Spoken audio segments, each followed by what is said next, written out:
next week because I did an Erasmus when I was at Warwick. And I understand now that we have Erasmus going to the United States as well. So just a pitch. I'm delighted to be here, and you know, it's a little bit weird because I am British and Irish, living in Washington, D.C., being asked to talk about transatlantic relations. And so what I thought that I would do for the time that I'm here is sort of give, I was really intrigued by the fact that you're doing international relations of the EU. And so I thought that I would do some general introductions, and then I would sort of raise the puzzle about whether the U.S. Does have a foreign policy shift or not under the Trump administration, with the caveat that I have not checked my Twitter today. And so then I thought that I would actually look at transatlantic relations as a multi-level, multi-institutional, multi-issue, because I think that you do that in the EU. I think that you don't look at the US in the same way. We're a little bit fixated on the executive. And then thirdly, I thought that I would sort of think about some broad policy implications. And then if there's time, I'd like to sort of at least think about the forgotten part of the transatlantic relationship in case there are any Canadians in the room. And so if I go too fast, I'm originally from Cork, and we are the fastest speaking peoples in the whole, if I can say, the island. So please do a timeout if I go too fast. The rise of a populist nationalism, conservative nationalism in the United States has generated and triggered unease abroad. In riding the populist wave, Trump obviously achieved the presidency advocating a hard nationalist approach that has led to an American first agenda, where he sort of repudiated or withdrawn from some of the usual material and security issues that we have expected in the transatlantic relationship, and withdrawal from issues ranging from climate change to trade rules to nuclear cooperation and arms control. And that's generated discussion about how the Trump administration is seeking to further sideline long-standing liberal institutions, placing a lot of stress on bilateral deals and basically doing that and having much more stricter notion of reciprocity rather than relying on multilateralism. That should be, fairly familiar. And it appears that Trump lacks faith in the strategic and normative utility of U.S. alliances and the transatlantic relationship, often sharing concerns about burden sharing or trade deficits with the EU. And there's a sense that U.S. protection has to be paid for in tangible benefits. To use a political science term, it's the extraction of rents from European allies. And so there's a sense that this is different, and that foreign policy positions on issues ranging from trade agreements to security alliances to human rights depart from that liberal internationalist tradition that's been prevalent in U.S. foreign policy since 1945. And I was thinking, well, have we just started looking at this because of Trump in 2016? And I think back to the transatlantic relationship, and we've often had conflicts over objectives. Whether you think about Willy Brandt's Ostpolitik and détente with East Germany in the 70s and U.S. concern, or you think about differences in a support for a two-state solution between Israel and Palestine, again, discord between the U.S. and EU, or even the U.S. invasion of 2003 in Iraq. But some observers are saying, yes, we've always had friction, but this is sort of challenging the fundamental structures and operating assumptions of transatlanticism, and they are being called into question. So many of us are concerned about the administration's destructive campaign about the institutions of the liberal order.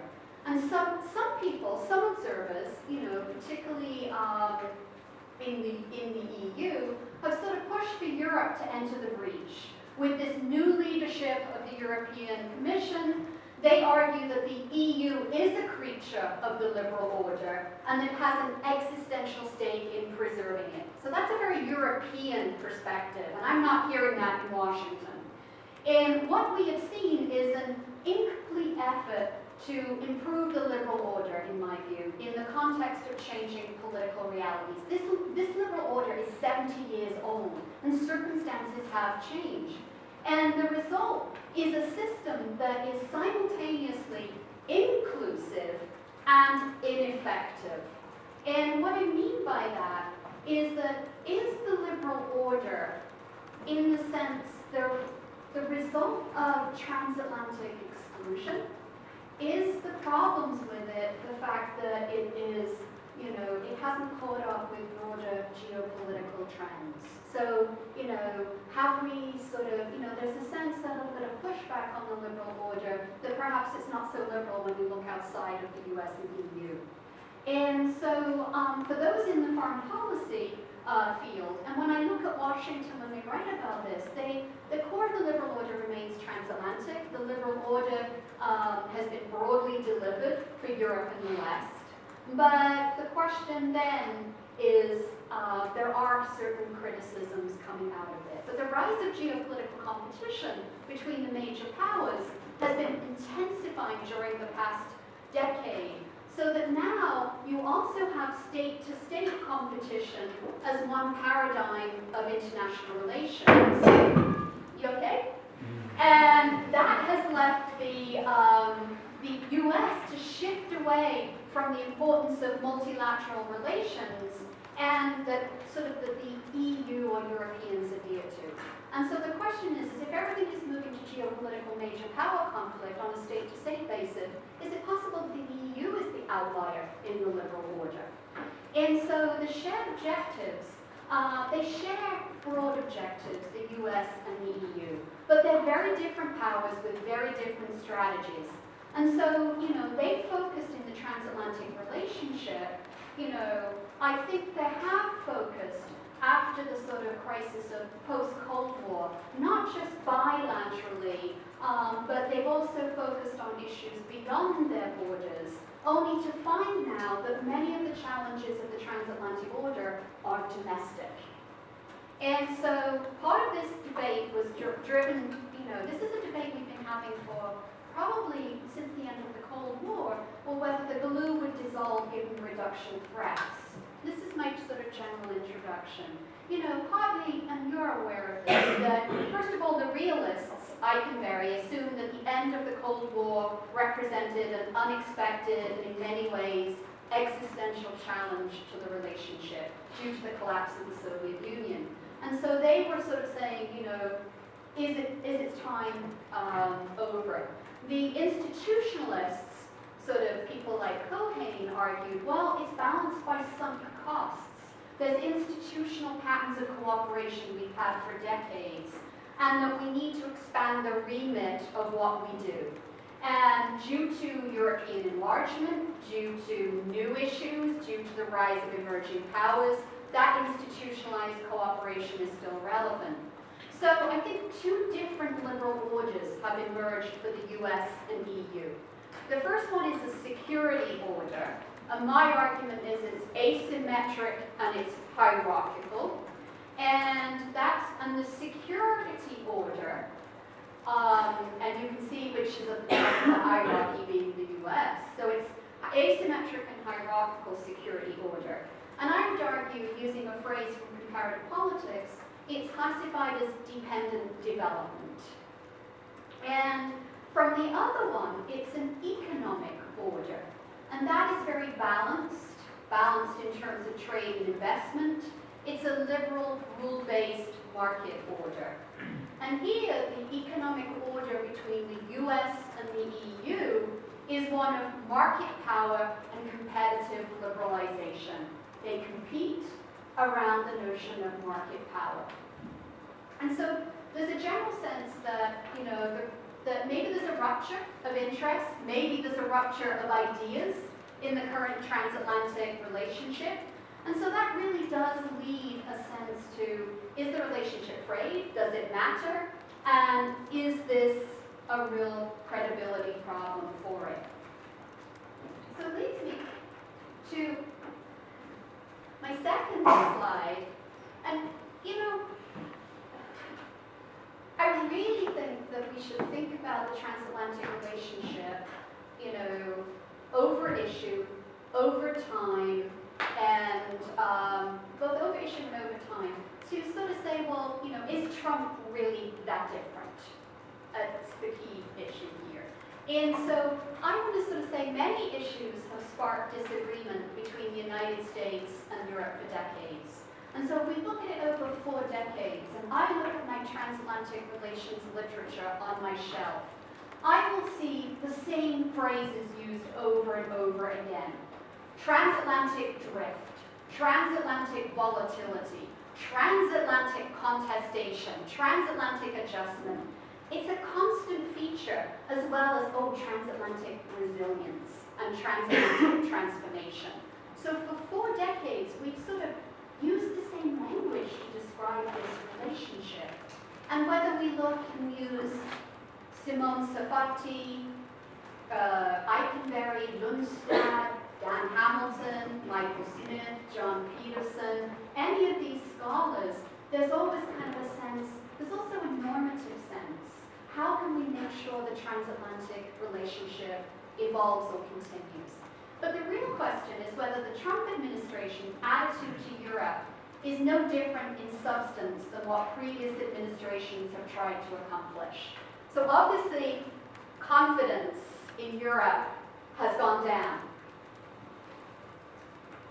And certainly, confidence in Trump, in views of the United States, in issues of rights and freedoms, taking account of other countries, and in addressing global public goods. Clearly, confidence has diminished in the US administration. So European perceptions have changed in the sense that they saw the US as this reliable partner from issues of trade to rising threats from Russia or China. And that's been called into doubt by many Europeans. We hear it in all of the sort of speeches and comments made from various individuals, from Merkel to Macron. But public opinion has also shifted. And if we look at any of these from the Pew Research Center, it shows a drop in the US once Trump took office. So there's concern in Europe about the highly conditional US rhetorical backing for the transatlantic relationship. So I would think about looking a little bit at conservative Republican foreign policy analysts like Colin Dweck. And I would say, so far, the conclusion he derives, and I think he's correct, is that there is an anti-alliance presidential rhetoric, retweet. But there's a pro-alliance administrative policy that's papering over these rifts. And that's my main point for this. So it's domestic politics, I think. Domestic politics, domestic interests, not values that shape the character of the relationship between the United States and the EU. The problem is I think we talk past one another. Europeans often talk about values, Americans talk about interests. And so Europeans should not be surprised that the US emphasizes on material interests. And the reason I say that is that if you look at the issues, what does the United States put as its material interests? 1, confidence in the stability of markets. Secondly, coupled with a rejection of restraints on international sovereignty. Thirdly, a willingness to intervene unilaterally. And those, so you might turn around and say, rejection of international sovereignty, rejection of kind of market intervention, and thirdly, willingness to intervene unilaterally. And first thing you say is, well, that sounds like the current administration. But I would say that's evident in the first Reagan administration, it's evident in the Bush administration, and it's also evident in today's Tea Party within the US Congress. So there are 4 points that I want to make about Americans also, ironically, for everything we're hearing, Americans themselves agree that they should still be an active part in international affairs. And I thought this was quite striking, given what we're hearing and the rhetoric and seeing in the United States, that there's still a perception that the US should be involved in international affairs. I didn't expect this kind of public opinion polling, which came from the Chicago Council. So, my big question is anchor of the liberal order, and what is the effect on transatlantic relations? And so the first comment that I would make, put it up there, the first one is a little bit probably relevant for all of you here. The first one is NATO burden sharing. What I mean by that is, I don't think the substance of US policy towards NATO right now is not dissimilar to prior administrations.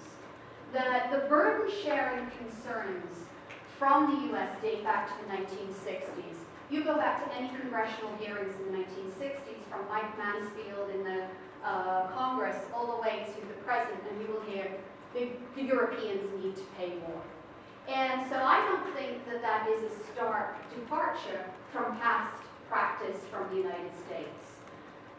However, Trump has been lambasting NATO as an obsolete alliance, and he's also talked about the EU as a biggest foe on trade. The rhetoric is different, the substance is not. And so this sort of the bifurcated response from Europe to Trump's policy is, let's praise the substance and let's decry the rhetoric. That is, we've really seen how Europeans are saying, well, let's focus on the substance and let's kind of move on from some of the rhetoric. But I want to say to you that the substance, despite what Trump is saying, the substance of US engagement with NATO remains strong.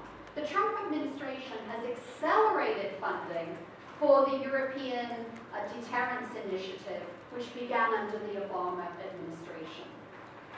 The second thing that I would say is that, so from that point of view, I do think that military exercises continue as well. We're about to have a very large one with NATO in the coming weeks.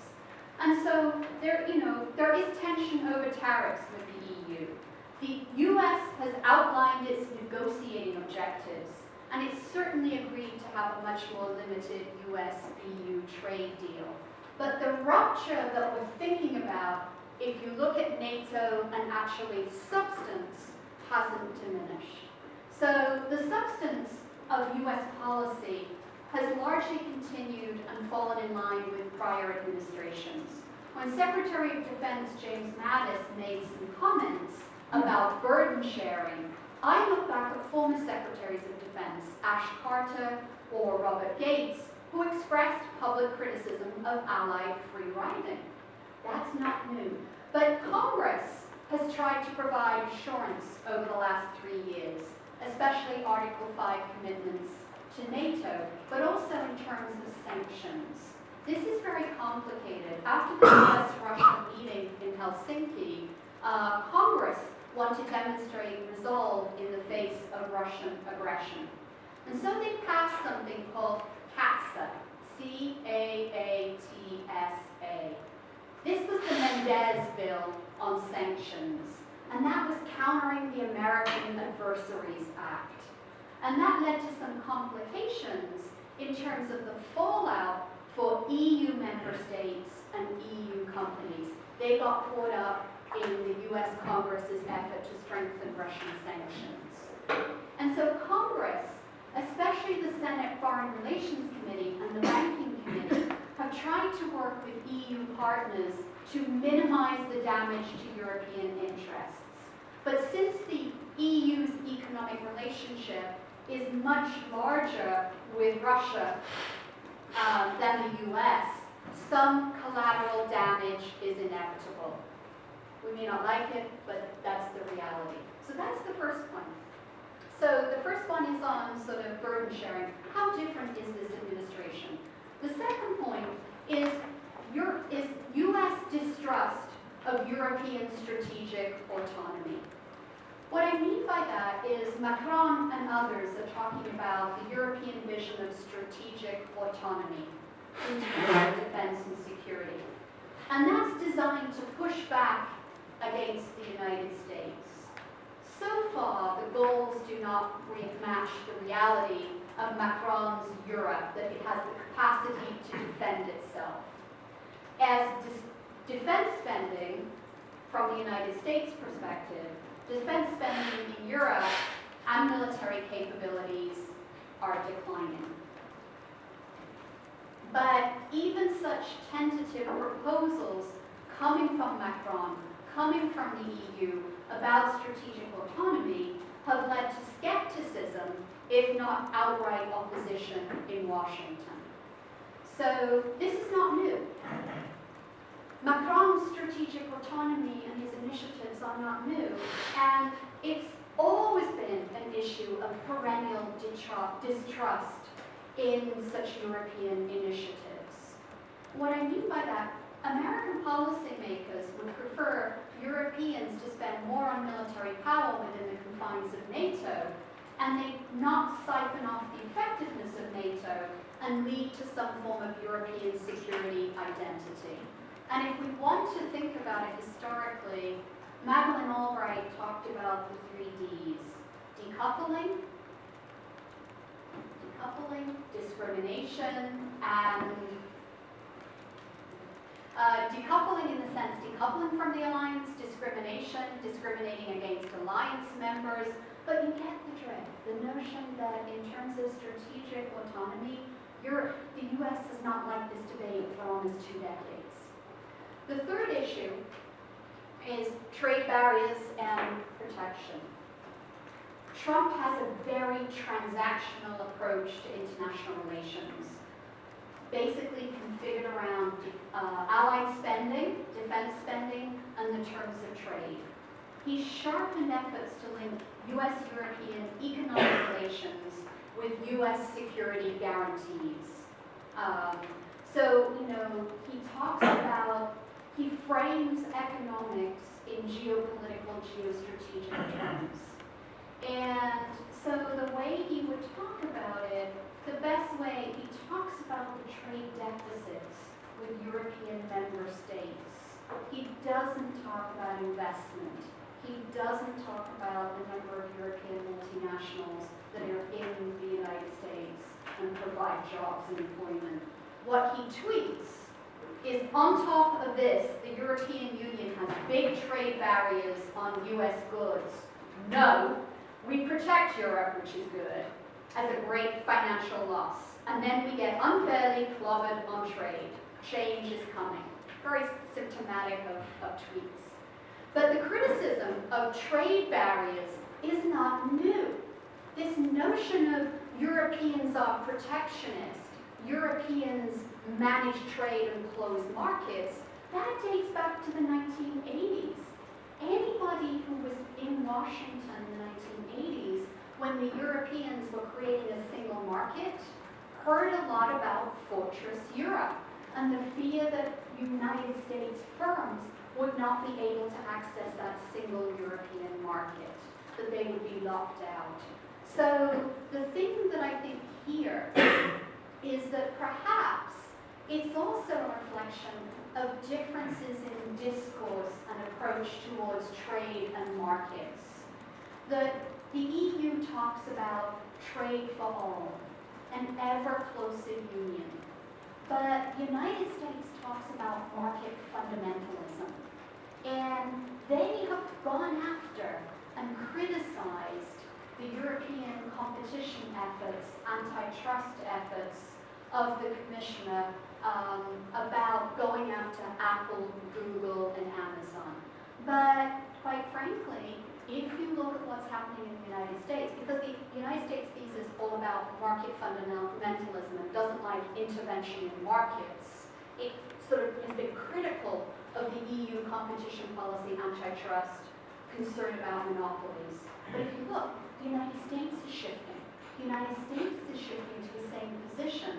And it is also concerned about tech monopolies and power within the United States. So it's moving towards a European position. The fourth point would be what I would call the pluralization of democracy.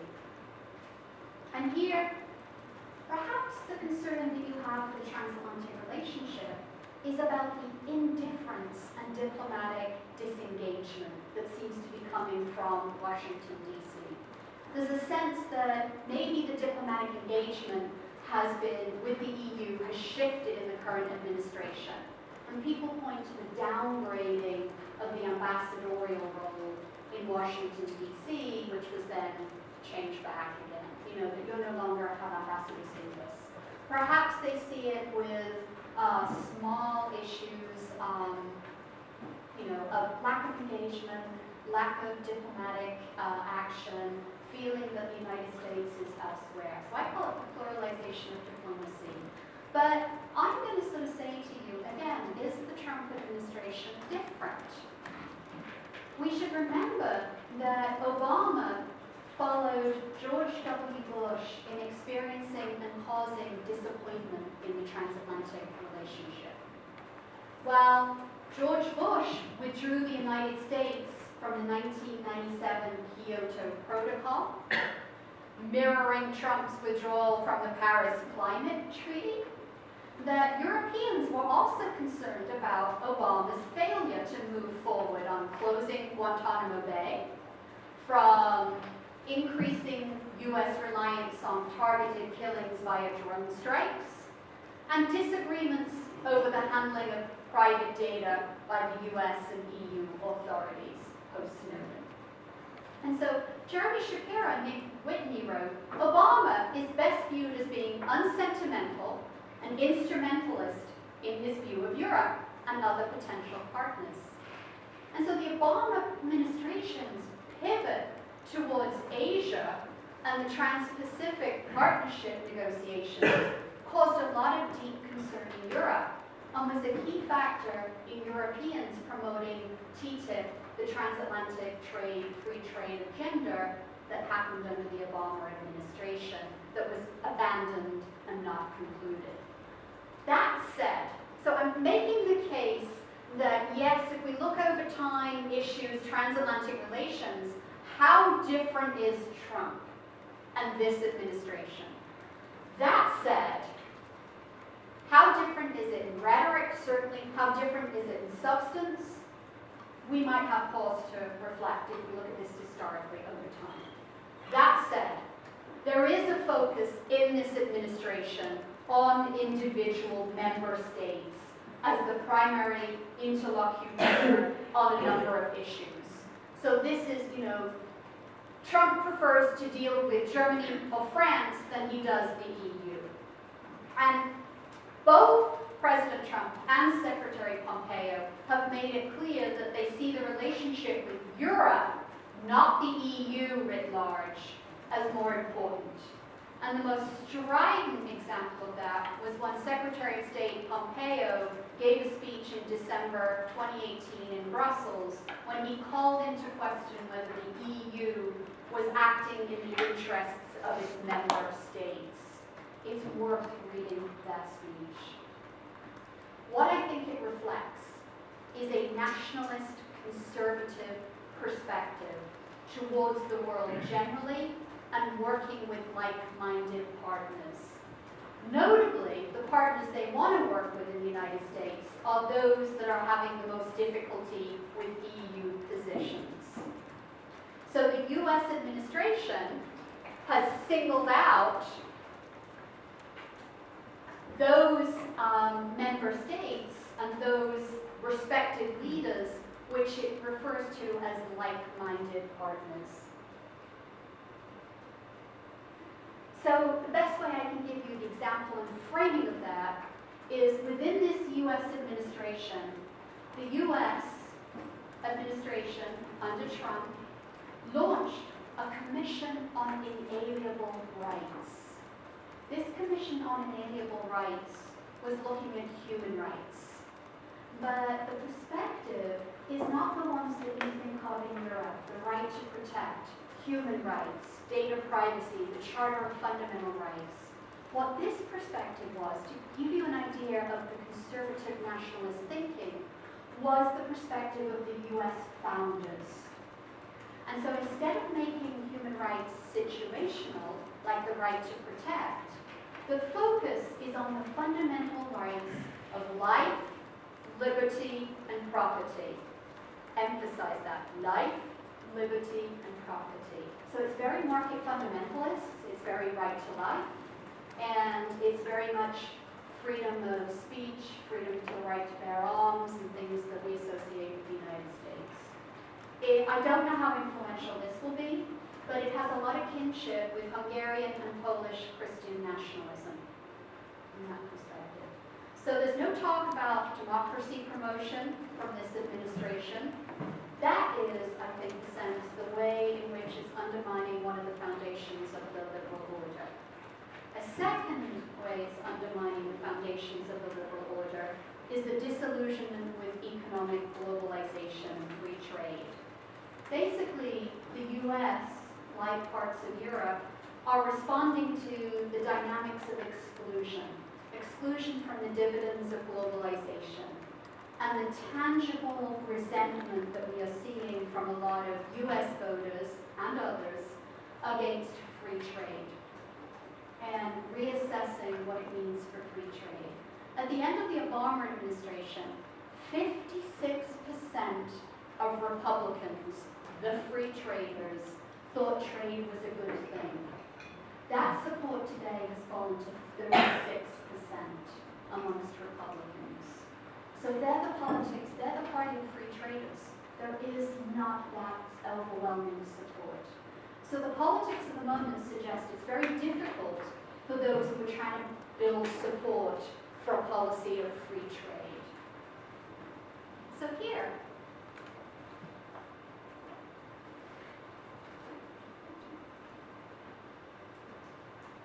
so my point being, burden sharing, strategic autonomy, trade, barriers to protectionism, pluralization of democracy, and the final point is multilateralism by stealth. Everybody's focused on Trump withdrawing from the climate change, from the Trans-Pacific Partnership, maybe from NATO, maybe from multilateral institutions. But my comment here would be, there is in the United States a historic pattern of multilateralism by stealth. What I mean by that is that George W. Bush did not like the International Criminal Court because of getting caught by the court themselves. But when the time being came to genocide on Darfur, they implicitly supported it.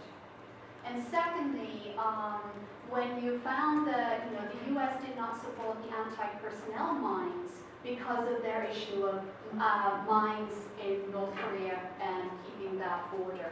So they didn't support the anti-personnel mine issue. But there was implicit support for it outside of Korea. And then thirdly, this sort of multilateralism by stealth is because some of the previous administration has not been able to get treaties passed because they've been opposed by the Senate. For defense budgeting, for foreign policy, for military intervention, for treaties, you need the Senate to pass. It's the equivalent of getting the European Parliament to pass a treaty. You need that institutional actor. What happens here is that George Bush and Obama basically implicitly are passing foreign policy that is of interest to Europe by stealth. Instead of formally by treaty, informally by executive order.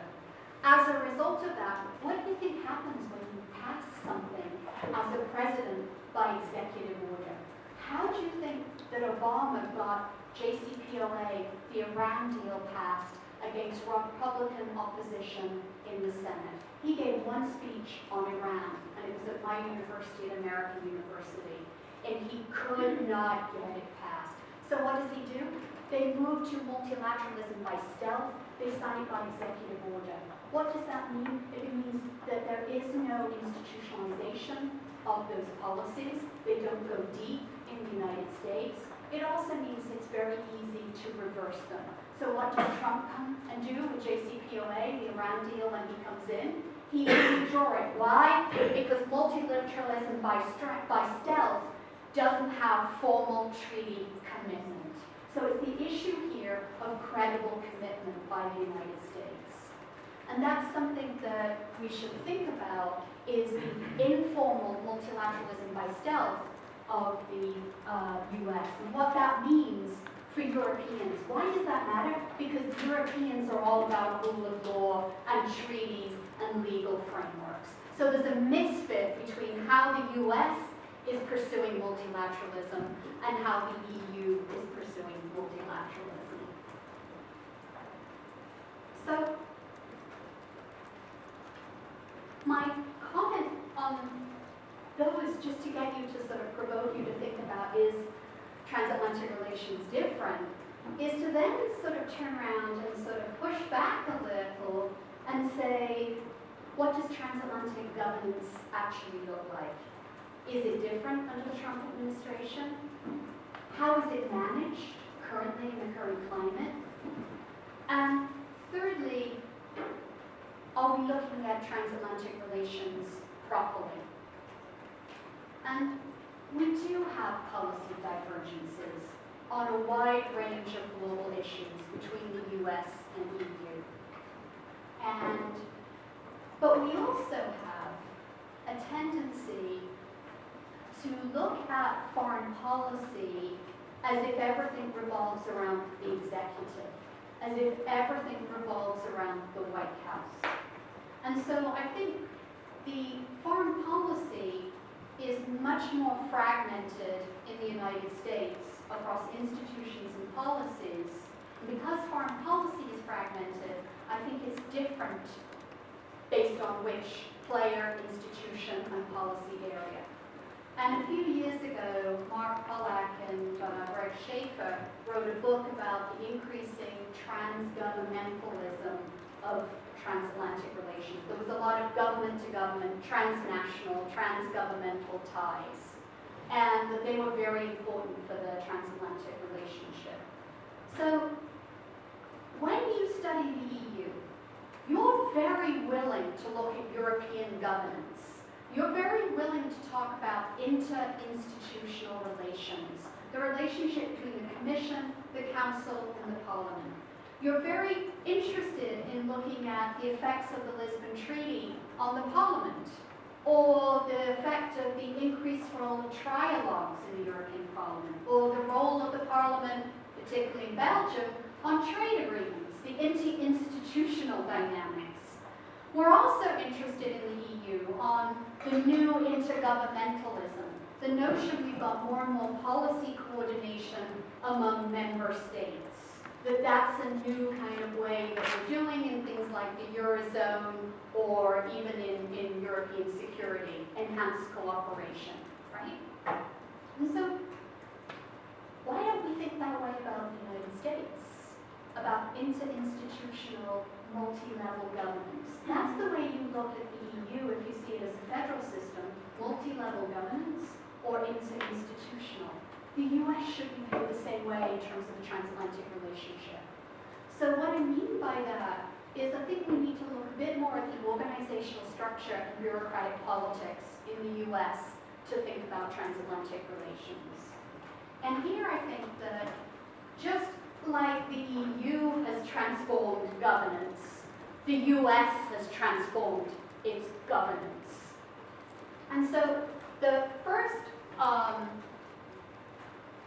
way I think that it has transformed its governance is, I think that there is a transatlantic relationship going there, and I would argue that it's multi-level, multi-sectoral. It becomes important when issues become important. So right now the issue might be Boeing. Next week it might be GMOs. A third week it might be sanctions. So the issue salience and what becomes an issue varies. But I think that the issue is that even despite any administration, we have a lot of a transatlantic regulatory space. That's my first point. We have a transatlantic regulatory space. We have a lot of regulatory agencies that work together on both sides of the transatlantic relationship. And we've seen a host of these regulatory agencies expand over 2 decades. And I think that's important. Not all foreign policy, transatlantic relations is high politics, to use Hoffman's terms. Some of it's about issues that are regulatory, container safety, terrorist financing, privacy shields. Not all of it is high politics, and some of it is agency to agency. What that means is that the multi-level, multi-sectoral is that the transatlantic relationship now, when you come from Brussels to Washington to talk about transatlantic relations, what we've seen is a proliferation of actors. So instead of being simply your interlocutor, you go to the State Department or you go to the US Trade Representative, you now find people deal with Homeland Security, education, they deal with health and human services. They now engage with a variety of institutions and regulatory agencies. So there is a regulatory space that's continuing, even under the current administration. So what you've also seen is that diplomatically, both the member states and the EU have responded. So it used to be you would send foreign policy diplomats to Washington. Now you're sending Europol, your justice experts, you're sending people who do science and technology because your regulatory space has enlarged in transatlantic relations. The second issue is the role of Congress. So what I'm getting at here is that interinstitutional relations matter. So those are your horizontal, your Council, Parliament, and Commission. So your horizontal coordination and your interinstitutional politics matters. It matters in the EU, it matters in the United States. So the role of Congress, as I've already alluded to, constrains the policy options available for any US president. And I don't think we study enough the aspect of transatlantic relations about the role of Congress and the role it could and does play in transatlantic relations. And interinstitutionals matter in the United States. And secondly, the role of the interagency process matters. We're so fixated on the executive and Trump that what we forget is there is a network of interagency cooperation in framing foreign policy, in framing transatlantic policy. And if any of you have watched the impeachment hearings on Ukraine, you'll know that that interagency process broke down. But nearly all major output on foreign policy requires a formal congressional role. Agency authorization, budgets, treaties, a whole host of different things. And so what I'm getting at here is that for all of the polarization you hear about in the United States, all the polarization you see for foreign policy relations, if you actually look, this is my colleague Jordan Tabor's work, he turned around and he's looked at almost every foreign policy issue negotiated and voted on in Congress. And he turned around and said on almost every issue, 40% has substantial cross-partnership, Republican and Democrat, and 56 has strong bipartisanship. Only a small percentage are highly polarized. So put the transatlantic relationship in context. Put the foreign policy issues and polarization in context. The Congress actually matters for the transatlantic relationship. It's almost like a mitigating factor. And don't get me wrong, Congress has become more polarized. The EU is spending an enormous effort to lobby, mobilize, and interact with members of Congress on both sides. But I think that for the most part, that you will find that the EU, the transatlantic relationship, is working interinstitutionally with multiple agencies, with multiple actors, and with both the executive and the legislative branch. And I think that's something that we tend to forget because we think about this all in terms of political polarization. I do think if Europeans are thinking about the future of the transatlantic relationship, that there will be a few things that will be difficult to get bipartisan support on. Risky undertakings, the use of military force, and the conclusions of treaties. Those will still be very partisan and very difficult. So don't hold out your breath for a change on the climate negotiations and climate treaty. So from those point of views, the third point that I would make is that I think it's multi-level, multi-sectoral. I think it's intergovernmental and transgovernmental. I think there are a lot of cross-cutting cleavages. And I also think you need to have vertical, interagency, interinstitutional coordination, and you need to do that for. But the other issue too is DC has changed. DC has changed since 9/11. DC has changed since the Iraq War. The other issue to think about is the growth of the national security state in Washington. What I mean by that is when you think about foreign policy, you think about the U.S. Department of State. That has slowly ceded power over implementation of U.S. foreign policy to other agencies, over foreign policy formulation to the National Security Council at the White House.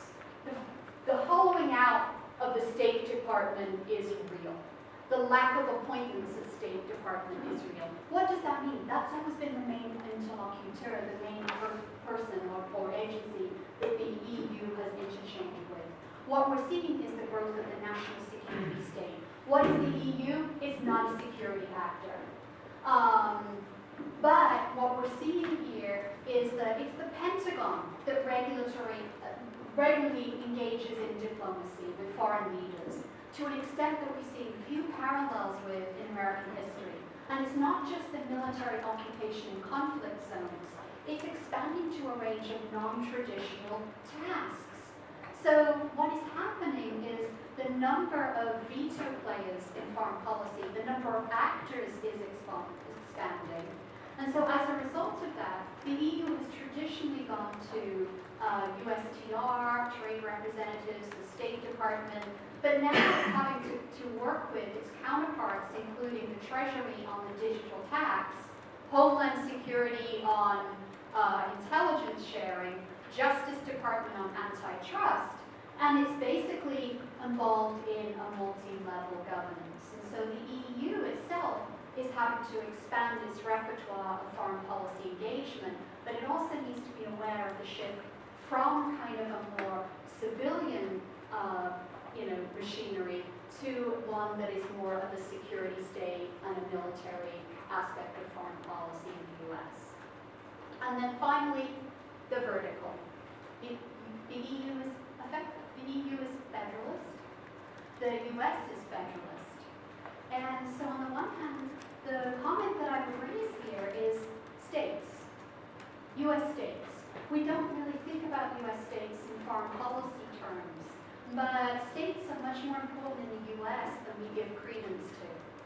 And so United States, the states, California, Maryland, New Mexico, they don't have any role in trade negotiations. They have no role. And that's very different from Belgian provinces, Canadian provinces, Mexican states. They're involved in the design or implementation of free trade agreements. Yet, the interesting part of this, that para-diplomacy, as we call it, is the external relations of states. That's been curtailed in the United States. Supreme Court rulings have clamped down on states having an active foreign policy role. But the irony of this is the EU wants a trade agreement with the United States. Where are the trade barriers? At the subnational state level. What do you want market access with? Procurement, licensing, services, free movement of people. Where is all of that that's regulated? State level. And so on the one hand, the states are not involved, but you need to be more engaged in transatlantic relations with states. The other issue, too, is states are also pushing back. they're pushing back both regions, provinces, states, and cities because they're also being very innovative in designing new social and environmental regulatory schemes. If you want to know where environmental regulations are coming from, if you want to know where genetically modified, anti-genetically modified food regulations are coming from, they're not coming from the federal government, they're coming from the states. And so as a result of that, we say that the states are the laboratories of democracy in the United States. And as a result of that, many of the issues that resonate with the EU are state-driven. It is Maine that has anti-GMO legislation. It is California that is pushing back on environmental regulations and climate change. There are more than 23 states that make up 50% of the US population and 50% of the US GDP that have a climate alliance. So the innovation and pressure for change and transatlantic accord and transatlantic values are coming from the state level. It is the states that are banning GMOs. If you look at the digital tax issue that Macron has now found himself in the crosshairs of the United States and possible sanctions and tariffs, hypocrisy. 27 US states have digital tax. All of them have different views about what digital tax should be taxed and what it means. And there's no homogeneous digital tax in the United States. 27 states have them, and they don't know how to define digital goods. So you're seeing some of the issues in Europe coming to bear fruit at the state level. And so what I mean by that is, and then finally, I would argue that this model and the model for the transatlantic relationship, if you think about the EU as a model of differentiated integration, why don't you think of the United States and how you engage in transatlantic relations with a differentiated integration model? Because after all, states have opt-outs, states raise their standards, states do a lot of things that's allowable in the EU context. And so finally, maybe it's the states that you will find harmony on Google, Apple, and antitrust and monopolies. Because it is the states and the state attorney generals that are going after the anti-competitive behavior of tech companies. All of that pressure is coming from the state level to push for change in business practices. So I want to widen the lens and the actions and the actors, widen how the EU engages and thinks about transatlantic relations, multi-level, vertical, horizontal, the changing bureaucratic and organizational structure of the United States. So, you're like, that's all very nice. And I'll get to these at the end. So what does this mean empirically? So what does this mean empirically? Does the liberal order have the same effectiveness and viability? Do they have common challenges transatlantically, the US and EU? Can they promote some form of transatlantic governance? Where do they diverge? Where do they converge? And I think what I'm seeing right now in the transatlantic relationship is a difference on threat assessment. It's a difference on threat assessment in terms of security and economic issues. And I think that difference of threat perception on security and economic issues is also generating different policy approaches and different approaches to how they think about things. So the first issue is trade. Every trade talk I go to always talks about, every foreign policy trade talk always talks about, well, the EU accounts for 1/5 of the US total goods in services.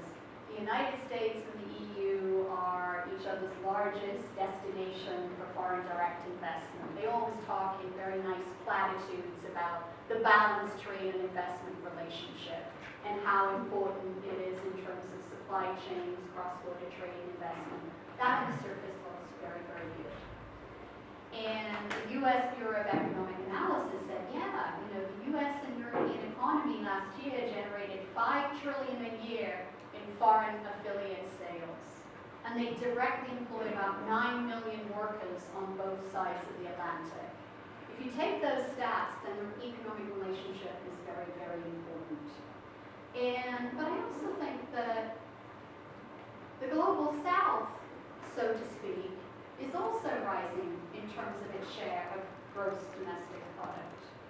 I also think that global trade has been going since 2010, since after the financial crisis, at an annual rate of barely 2%.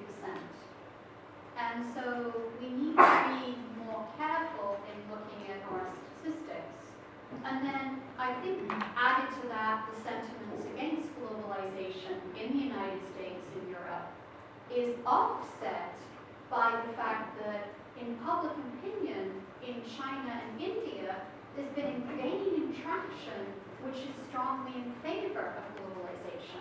So as Europe and the US has more concerns about globalization and its dividends, there's growing support in India and China. And so from that, I want to say the first issue I want to focus on is trade and then security. To get you to sort of think in empirical terms about, is there convergence, is there divergence, what does this mean overall? The issue of trade. Trade's been transformed, and the way we negotiate trade agreements has been transformed. And the second thing that happens is there's been changes in the international system, changes in trade norms, changes in trade policies, and changes in trade principles. What I mean by that is it looked like the US and EU were converging. It looked like the US and EU were pushing for new directions in trade. What do I mean? What I mean by that is we moved from tariffs to non-tariff barriers. We moved from issues of old-fashioned tariffs at the border, to behind-the-border issues of differences in regulations, differences in rules. We also expanded what was part of a trade agreement. We moved from manufactured goods to a service economy. And all of a sudden, the US and EU were pushing new issues of trade. And those seem to be, it was important, and we were really interested in the new dimensions of trade, both within the WTO, but also in the Transatlantic Trade and Investment Partnership between the US and EU. And then all of a sudden, the issue that came between us was about the politics of risk. How much risk you are willing to have. And that comes into things like risk assessment, the precautionary principle, genetically modified foods, and we seem very far apart on that particular type issue. And so then something happened. Then the United States seems to have shifted. It shifted its notion of trade and obstacles to trade, and now it's thinking about protecting domestic producers from foreign competition through tariffs. So if the EU is pushing these modernized free trade agreements on services with environment and labor and corruption and good governance, the Europeans are doing that. The US has moved to an old-fashioned protection against tariffs. And so they've also shifted their attitudes towards free trade agreements and multilateralism. The EU is a trading state. And it basically centers its international activity on international institutions, rules, and free trade. And it has a multiplicity of free trade negotiations or commitments with many, many different partners except the United States. The one where it has parity in terms of the size of its economy is the one that it doesn't seem to be able to have agreement. Why is that? Because when the US negotiates, it's hierarchical. When the EU negotiates with a partner, it's hierarchical. When you put two hierarchies together, it's like friction in a marriage. And so what I'm saying here is that, the EU still got this sort of broad global trade agenda, and the United States has shifted. But I think that's a little bit misleading.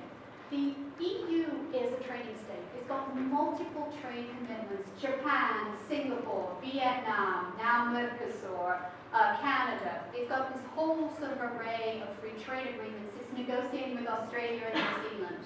The United States did its first major free trade agreement with Canada in 1988.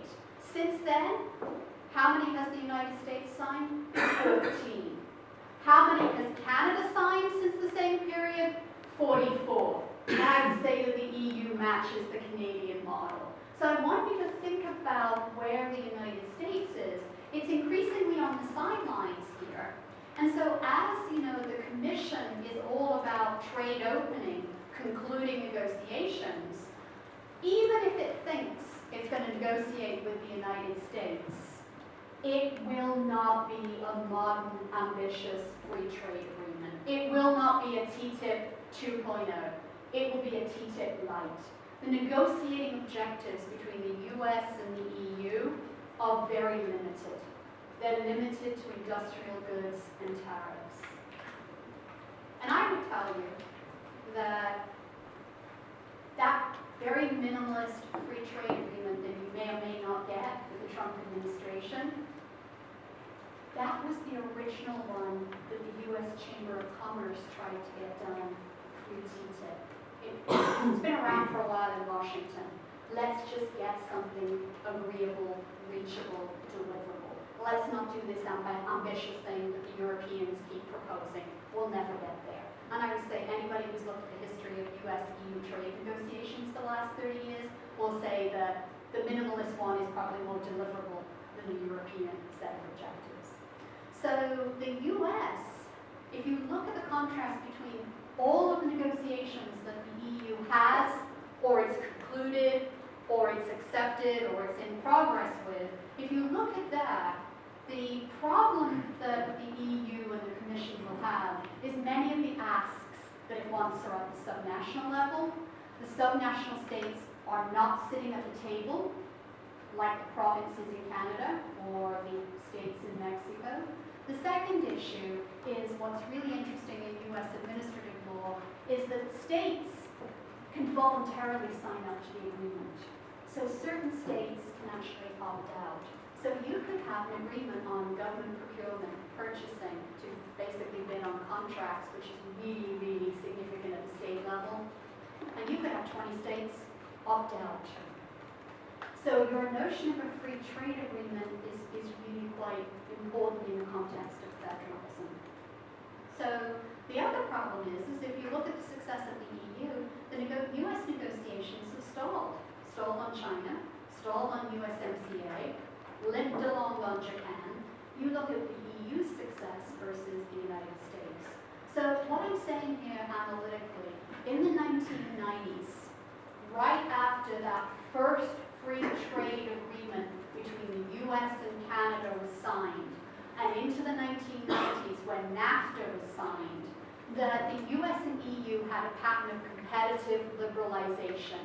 If the EU negotiated with Korea, the US negotiated with Korea. And there was a competitive liberalization with trade partners. That was shifted. Because the US now is looking at bilateral deals, and the primary goal is let's reduce US trade deficits. That's a very different model. And so, the US has sharply reoriented its trade strategies. And so everybody's saying, look at Trump. Trump is doing something different. He's not doing this modernized free trade agreements a la the EU. There's no interest in services or intellectual property or all of these issues that became very important. No. Yes. I think Trump's policies are not new. I think they're reminiscent of the management trade practices of the U.S. in the 1980s. And so the U.S., Trump views it as a zero-sum competition. And he sees it as one of the parties always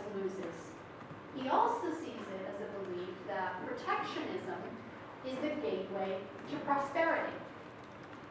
And so China has become the new Japan, because in the 80s, managed trade was directed at Japan. And so in the 1980s, the Europeans and the Americans were concerned with the rise of Japan. And so some might argue, well, China and others have taken advantage of the United States' economic openness. They've built their economies. They've been very dependent on exports. They've protected themselves from imports. They've regulated state-led capitalism that seriously distorts competition. It's not fair. But it's interesting because the EU has not gone back to the managed practices of keeping Japanese production out, which it did in the 80s. But the United States has done that vis-a-vis China. So I want to say to you, is Trump new? Well, in the 1970s, the US has always exercised this unilateral material power. It's doing it now to China. May or may not win, but it's using that material power with tariffs towards China. In the 1970s, Nixon shocked by imposing dollar devaluation. And he ended the gold standard. There was a surcharge tariffs on imports of 10%. He did exactly the same kind of managed trade practice that Trump is doing. And he also, in the 1980s, Ronald Reagan introduced voluntary export restraints on Japanese autos. What's he trying to do now, Trump? Same thing on European cars. That kind of model of managed trade is reminiscent of the Nixon era, it's reminiscent of the Reagan era, and so what it is that it's a new person. Instead of being Japan, it's now China. So it's doing the same thing. And so I would argue he's capitalizing on an anti-trade wave from 2006 that has been building for decades, since NAFTA was signed in 1993, since the entrance of China into the WTO in 2001, and the China shock to manufacturing and the other sectors of the economy, the financialization of the economy in the United States, and the growing inequality and the growing emphasis on profit. American industry is facing a greater gap in wages than ever before. So that might explain Trump. But these issues are not specific to Trump. They've been building up for decades. So what does that mean? In Europe, what was your response? Your response has been quite different. What I mean by that is, what was the first response when the financial crisis hit? What was the perspective towards Chinese foreign direct investment? It was to promote Chinese foreign direct investment, right? There was a lack of consensus, and there's a lack of consensus between the US and the EU on how to deal with China, how to deal with this in the context of transatlantic relations. And I think you have different perceptions in Europe. I think it's a very different perception of the issue of transatlantic relations and foreign direct investment. What I mean by that is that both of the transatlantic partners, US and EU, they're concerned about the market economy status of China. They're concerned about whether China's trade is fair. But the US has imposed tariffs. The EU attracted foreign direct investment. One is a closed response, one is an open response. But what's interesting is that I think the attitudes are converging. What we've seen is a shift from the EU in transatlantic relations towards a US approach. And I'll give you just two examples. The first one is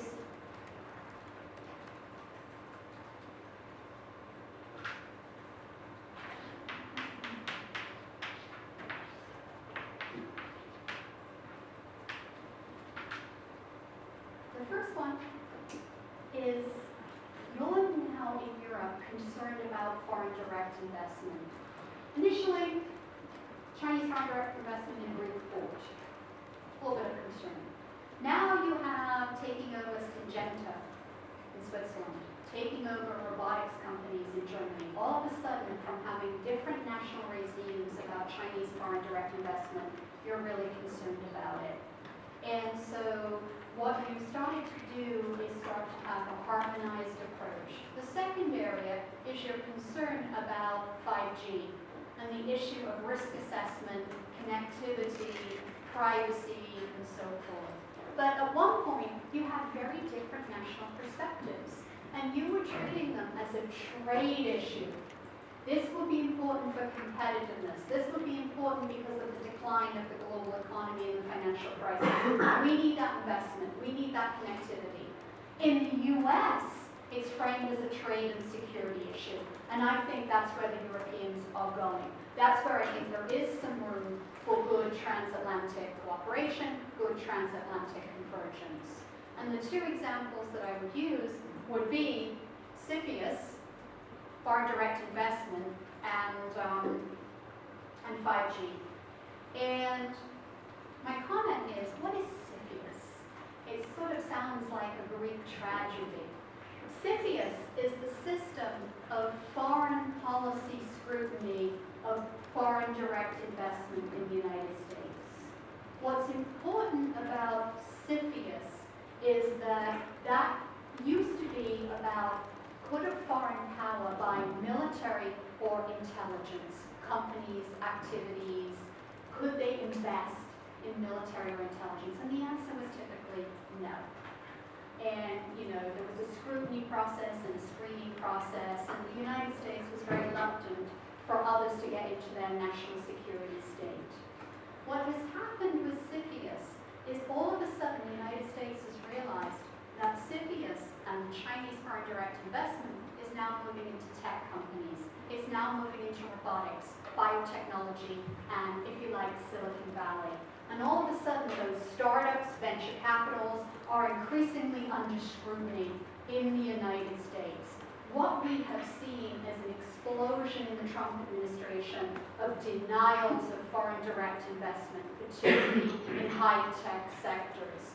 And it's gone from being 100, 150 scrutinized a year to 350, with half of them denied. So clearly there is a closing of borders to Chinese foreign direct investment. And now the EU has finally decided to pass a similar CFIUS foreign direct investment. The problem in Europe, though, is it's still kind of voluntary. It's still a screening mechanism. It still gives most of the power and competences to the nation state to decide yes or no. But what I'm getting at here is transatlantic relations is moving out of its traditional realm into the intersection of trade and security, and the EU is borrowing mechanisms from the United States. The second area is 5G. And here, Europe has had a much different relationship with 5G. It's more abstract in the United States because you built infrastructure with 5G technology here. Decoupling is more political risky in Europe. There's an uneven risk exposure. For the United States, it's less risky. It's a little bit like thinking of the notions of security. A nuclear war, or during détente or the Cold War, it's on the border of Germany. It's much further away from New York. And I'm saying that the same thing in terms of the 5G and the connectivity and the security implications.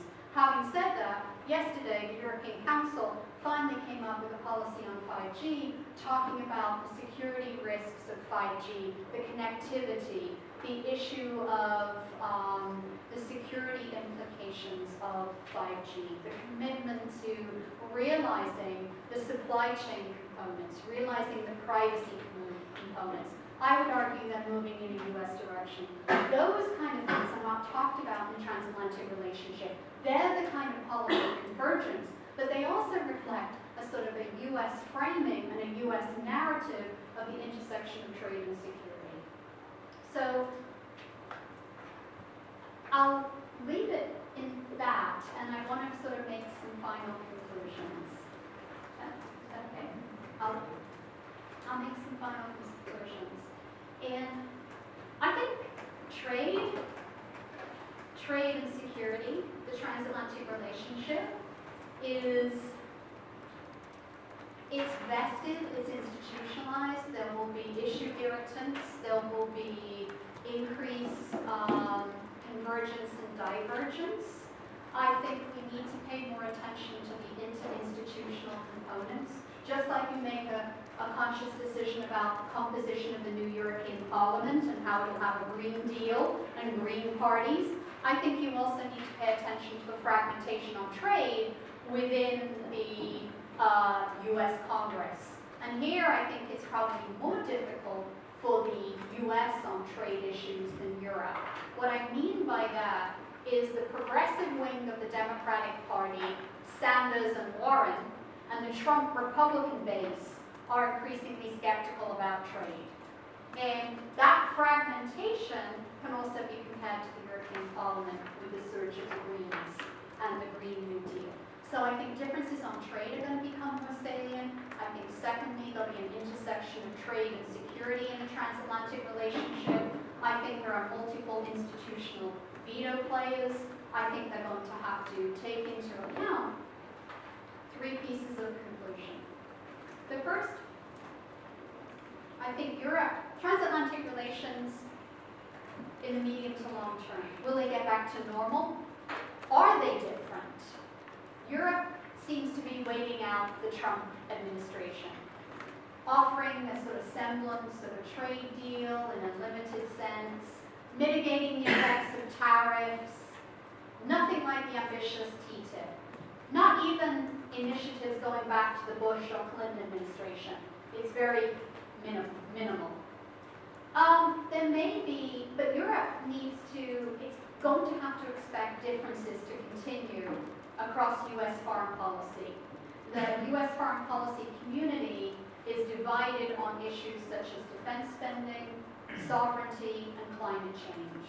Don't expect a lot of convergence in those areas. There might be a more restrained American foreign policy, and there might be security concerns.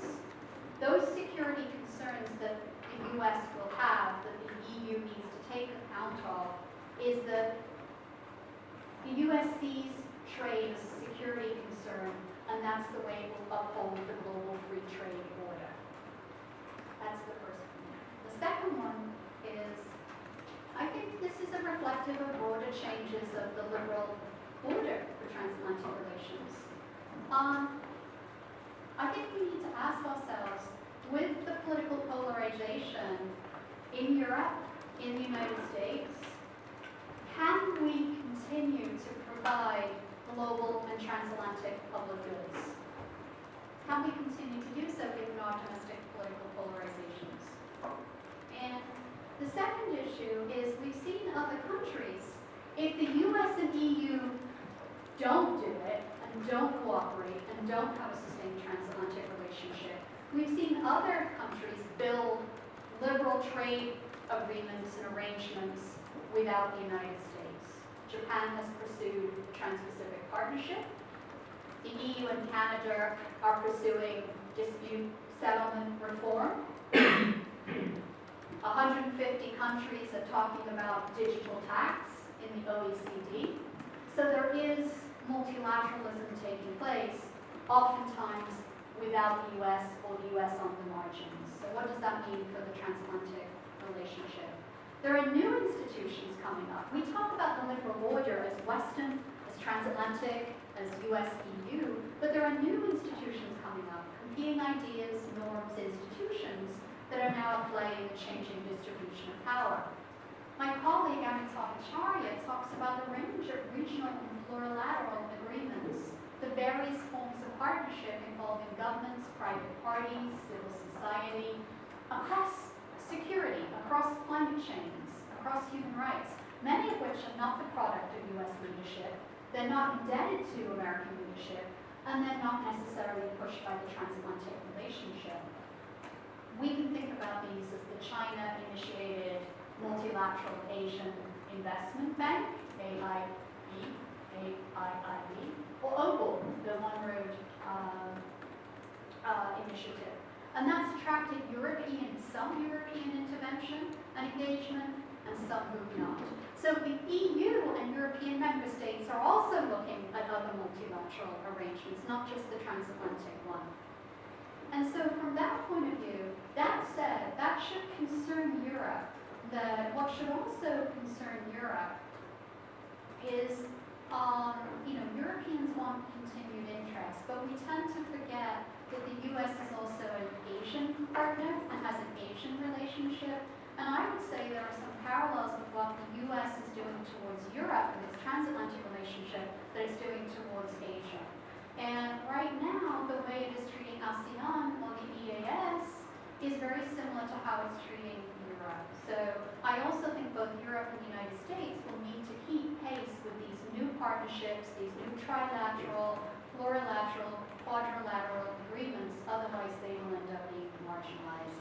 And my final point is domestic sources of foreign policy. We focus so much at that transatlantic diplomatic level, but obviously domestic sources of foreign policy and how domestic politics affects that transatlantic relationship matters. How much of those current pressures on that liberal order are due to pressures from within as from without? How much of them are within the EU, within the US as terms? And then separately, the demographics in the US are changing. There's a growing non-European population, and that may impact the direction of US foreign policy and US interest.